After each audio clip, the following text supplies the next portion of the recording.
I'm back. Okay, so, yeah, we were talking about Cipro and the toxicity of fluoroquinolones. There's a black box. I thought there was there was a bee flying outside my car. Ooh, they love me. Anyway, there's a black box warning on them. But the doctors don't ever tell you because they don't really know.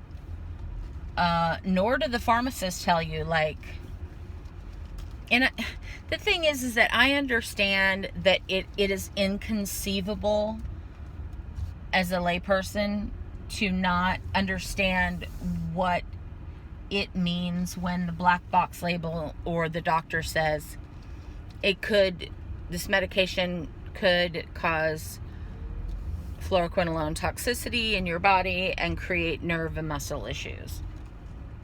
You know, like people, I would have been like, okay, whatever, you know. I understand that because you can't conceive that it would cause something that was this awful and this permanent, right? Like, you can't, and life-changing. Life-changing is the key word. Like, it could absolutely just ruin your life. Now, to say that it's ruined my life is, you know, that makes it sound like my entire life is just, you know, not worth living. It's the people in my life that make my life worth living. But having small fiber neuropathy has taken so much of the life, like the living of the, you know, the life that's inside the living, you know what I mean? It's taken so much away of that. Like, whenever I have hippo overnight, I frequently am having to just lay in the bed on my heating pad and while I listen to him and my husband and my daughter play with him in the other room. And it doesn't mean I don't play with him. Of course I do. But I'd be doing a hell of a lot more. And so I definitely feel cheated, especially being diagnosed like right before he's born. You know, that was a tough pill to swallow. It was like a slap in the face, you know what I mean? Like, I need this extra energy for this baby. I need to feel good, you know what I mean? So that's why this channel is so important to me, to get the word out to everybody is, you know, if your doctor tries to prescribe Cipro to you for something simple like a bladder infection, say no. Say, give me something else, you know. And of course, every medication comes with side effects, but some have black box warnings. Some, because those have possible life-altering side effects. Again, it's not going to happen to every person. And it is also, I believe, how much of it you take. But you never know how your body is going to respond to a medication, you know.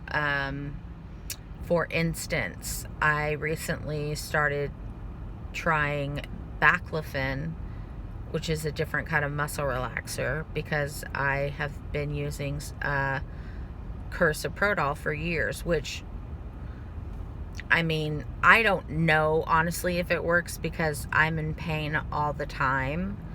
I just know I can't do anything if I don't take my meds. So, you know what I mean? Like, that's the difference, I guess.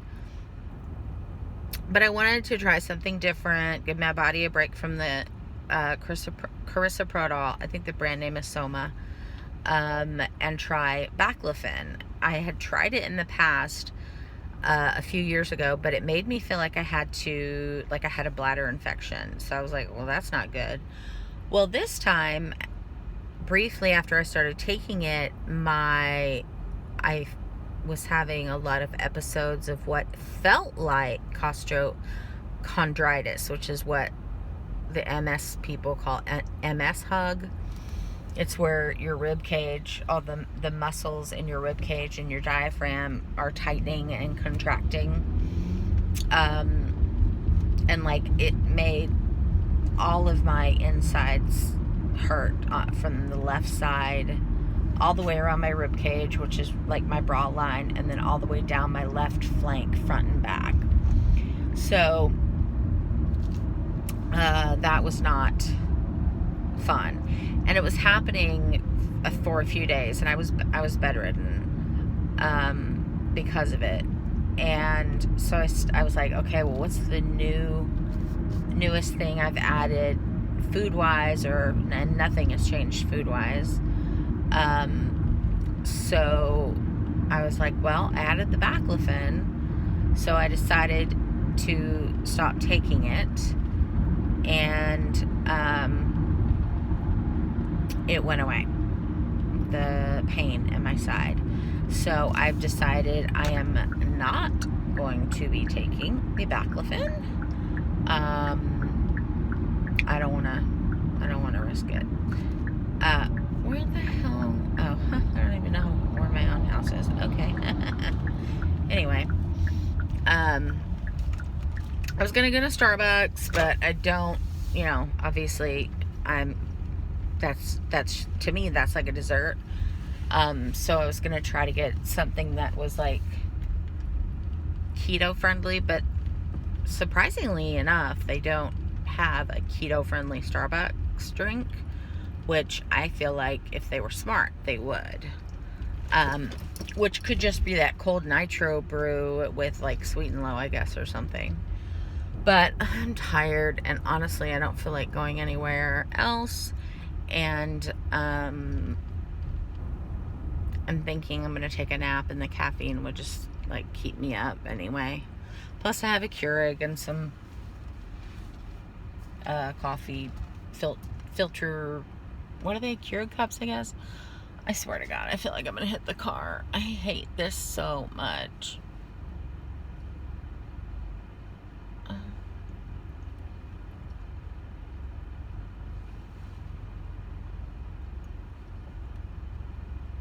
my God, I'm sorry, guys.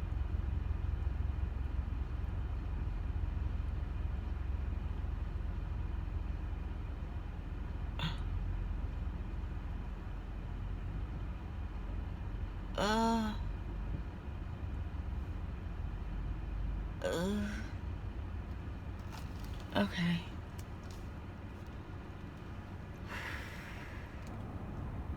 So stressful. Sorry about that as well.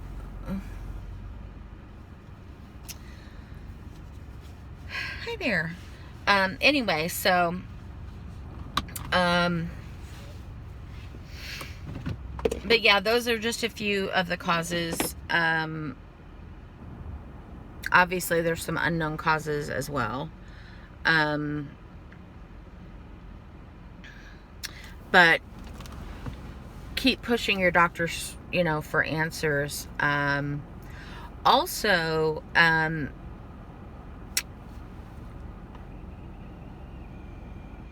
this is very similar to fibro. And I read something somewhere that said there's certain illnesses that can cause fibro, and that they think whatever causes small fiber neuropathy causes the fibro. I think it was that. It was like boop, boop, boop, fibro. Because my rheumatologist diagnosed me with fibro, and I was like, I always personally suspected that fibro and small fiber neuropathy were the same thing. But apparently not. But they feel like the same thing muscle wise. When I read symptoms for fibro and I look at what that feels like, that's what my muscles feel like. Which makes sense because my doctor diagnosed me with fibro. But there's a lot of patients, I think, that are going to a rheumatologist rather than a neurologist. And with fibro, I'm not convinced that, like, they're saying there's a blood test for fibro. I don't know.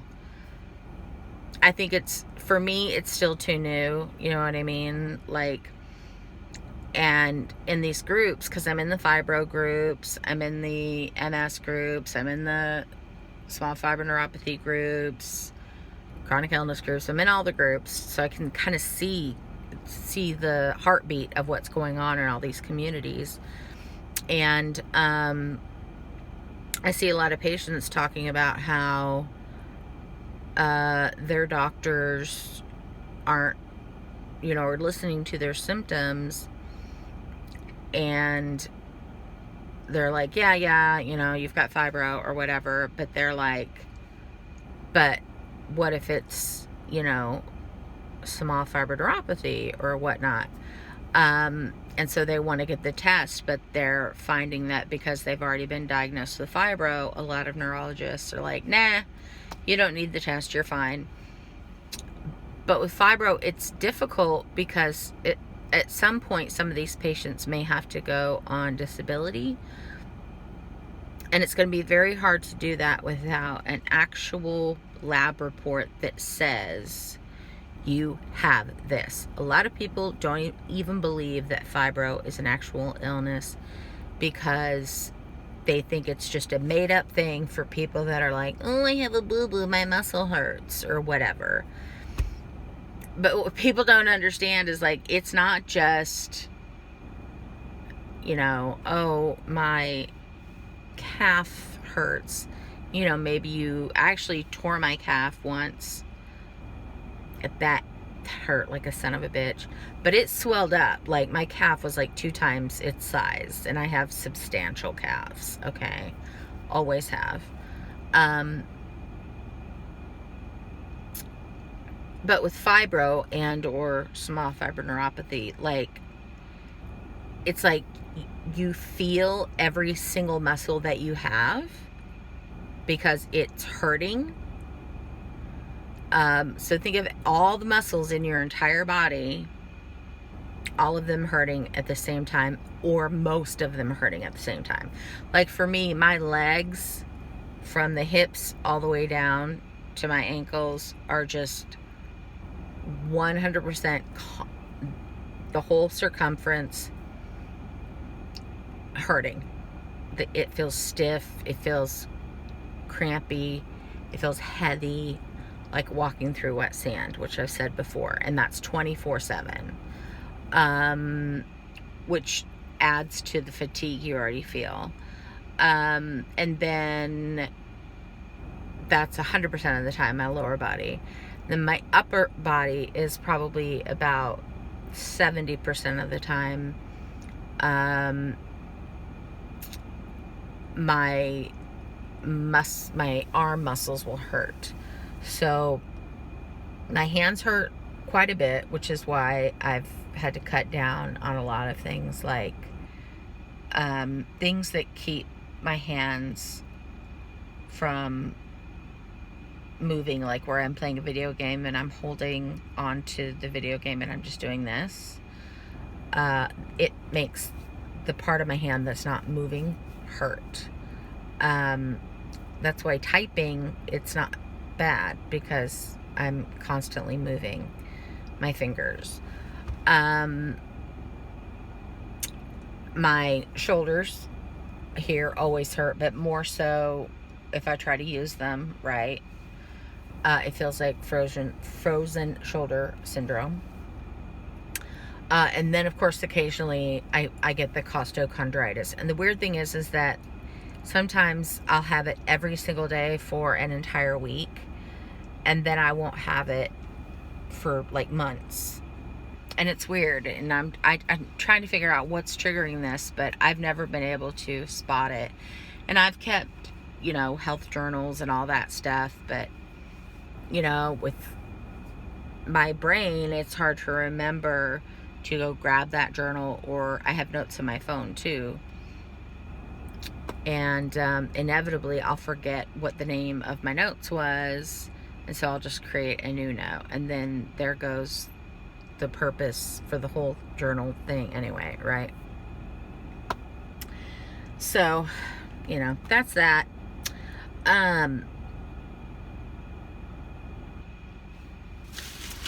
guess I am done for the day. I got my meds. I am going to go in and eat my lunch, take a nap. I'm so tired. Excuse me. Oh my gosh. Thursday, me and my daughter are getting our eyes checked because we both need glasses desperately. I cannot see close up or far away now. I got LASIK 25 years ago or whatever, when it first came out, before it was laser, and it was like they used an actual scalpel to cut my cornea open, or whatever that thing is that covers your cornea. I don't know, but whatever it was, I could see them flipping the flap. They flipped it over here, and then they flipped it back when they were done. I mean, it was one of the most horrific experiences of my life. Obviously, they numbed my eyes, but the clamps that they put in my eyes to keep them open, and if you've ever seen A Clockwork Orange, it's like that. So they put these numbing drops in your eyes, and then they put these clamps in. But for whatever reason, the clamps hurt the inside of like the, the under part, like here, at least for me. It made that part of my eye hurt. And then, of course, the terror of seeing like your flap being flipped or whatever. It was just, but I will say the very next day I spent, I don't know how 20 years of my life before that, waking up every day and squinting and being like, looking at my clock radio. This is before cell phones or whatever. And I'd wake up every morning and just squint, and because I couldn't see it, and squint, see what time it was. And then when I woke up the day after my LASIK, it was like I went to squint, and I was like, oh no, it didn't work, because I couldn't see it. And I was like, well, that's because you're squinting, dummy. So I unsquinted my eyes, and I just saw everything. And it was so amazing. I went to the movies. I could see everything, like so crisp and clear. I had like 20/20 vision. And recently, over the past, I'd say, year, it's degraded very quickly. I'm back to I can't read anything on the TV. So like the what's that, subtitles and stuff like that, I can't. The faces, even like now, this is blurry, and I don't know if it's because I'm too close or too far, you know what I mean? Like, that's definitely blurry, and that's blurry. So basically I can't see shit. Okay, but that's it for today. I just wanted to share causes, but most of you out there, SFNers, unfortunately, half of you will be diagnosed with idiopathic. But remember, that's only because they haven't found a cause yet. The main word being yet, but they will. Give it time. Try to be patient. I know it's very frustrating.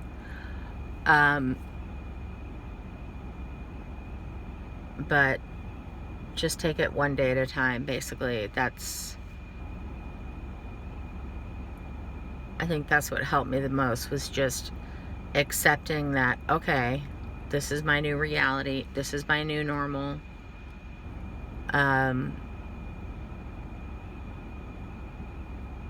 Today I feel like, super shit. I'm at 100, which means pain level wise, you know what I mean?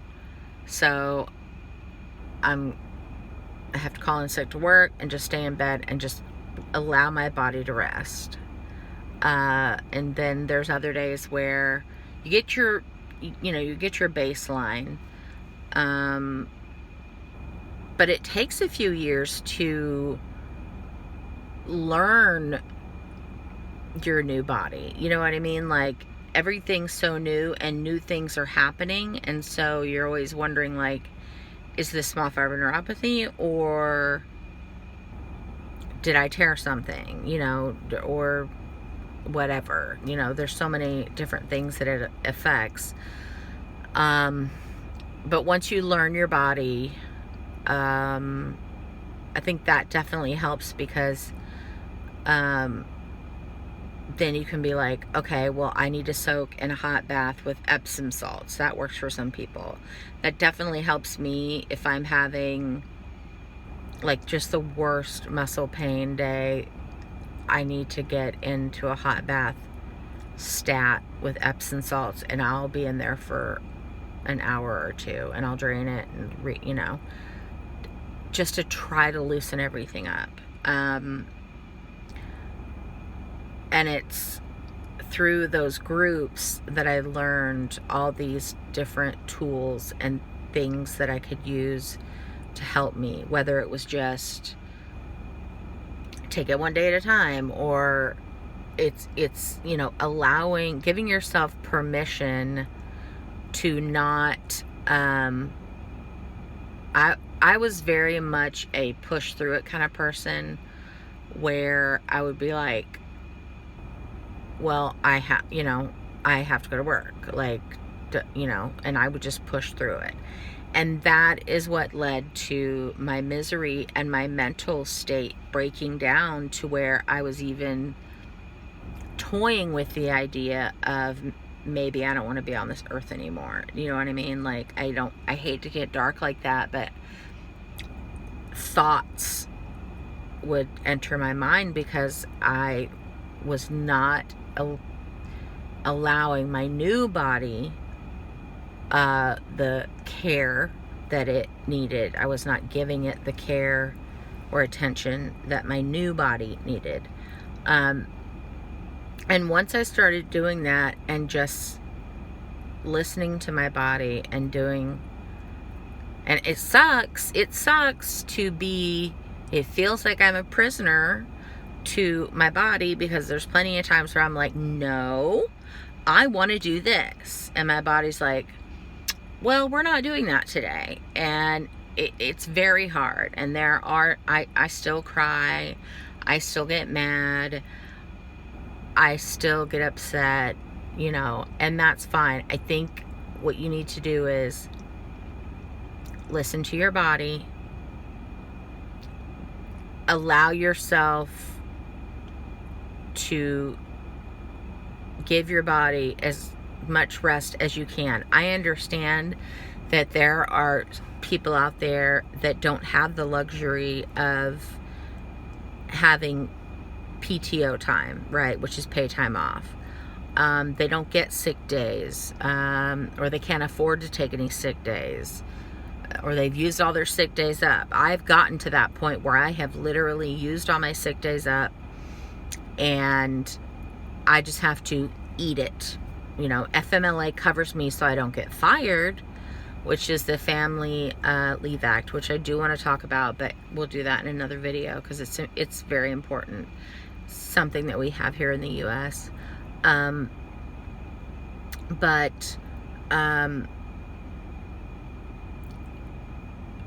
Once, it's basically just doing the most you can for your body. Obviously, everybody's circumstance is different. But for me, I was willing to sacrifice and say, well, I guess I just won't get my Starbucks or whatever. I need to take care of my body than spend the money on Starbucks or whatnot. And I'm not going to get paid because I've already used up my PTO. And I would just make that choice. And once I started doing that, I started feeling healthier mentally, because I was giving my body the rest that it needed instead of pushing through.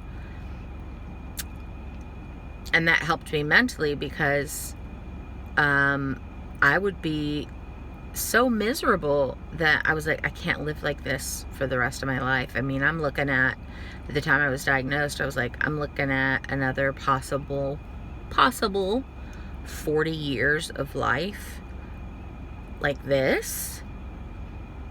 And it's going to progress. It's going to be progressive. Oh my God, there's a little lizard. He's so cute. Sorry. Anyway. So that's also why I say live one day at a time. Focus on what's happening today, right? Try not to look ahead at a year from now. Now, financially, you might want to plan for, I will tell you, I wish like crazy that I would have taken advantage of, like, when we bought our SUV, they give you an option like, hey, do you want to pay an extra blah, blah, blah a month to cover you if you lose your job or you get sick or whatever and you can't pay your car payment? We'll pay your car payment and it'll just be a wash. I wish to God that I had signed up for that, but I didn't know that this kind of storm was coming. A storm where I would get chronically ill, and then 4 years later, my husband and I would both be out of a job and there would be a pandemic, and there would be no insurance. So, we're stepping into a whole new world right now. But, so you might want to think about what kind of financial plans you want to make for yourself. So definitely, plan for your future, that kind of thing. But in terms of your health, try to just take it day by day. And if today you're having a good health day, fuck the laundry. Do you know what I'm saying? Like, I would be like, well, I really should do this instead of go see a movie or la la la la la, whatever.